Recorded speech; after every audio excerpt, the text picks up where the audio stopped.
Now, after Brooks was shot and killed, then Mayor Keisha Lance Bottoms fired Officer Garrett Rolfe, and the Fulton County DA at the time filed charges against him and Officer Devin Brosnan, and the police morale then plummeted. And it has been a challenge to recruit and retain police ever since then. 11 Alive's Doug Richards has more on how today's decision to drop charges against officers may impact that, Doug.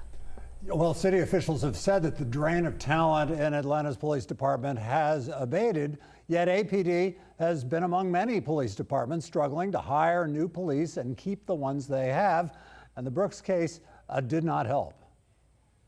A few weeks ago, Mayor Andre Dickens announced bonuses designed to keep Atlanta officers from bailing out of APD and finding work elsewhere. Yet the politics and community outrage that appeared to lead to the firing of Officer Garrett Rolfe and charges to be filed against him and Officer Devin Brosnan became part of the police department's collective psyche. Special Prosecutor Pete Skandalakis' announcement today that he's recommending the charges be dropped could help APD heal, says Councilman Michael Julian Bond. It wasn't the incident itself, it was the handling of the officers that drove a lot of people to leave APD after that, because APD didn't follow its own rules. The city of Atlanta didn't follow its own procedures when it came to dealing with the employment status of those officers. I hope that APD can and will continue to recruit as many people as possible. Bond went on to say that the killing of Rayshard Brooks was a terrible tragedy for his family and the community, and that the anger in the community was understandable.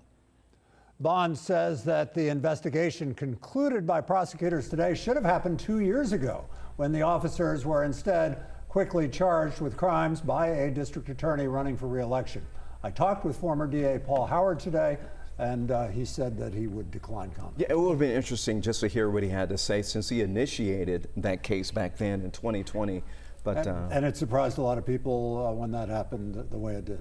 Yeah, and that's been referenced by those special prosecutors today, and the families for the attorneys for the family of Rayshard Brooks speaking about that as well, saying we'll never know if there was any political motivation there. So a lot of folks still have that in their thought process. I mean, it was a very quick process, and it got undone over a long period of time.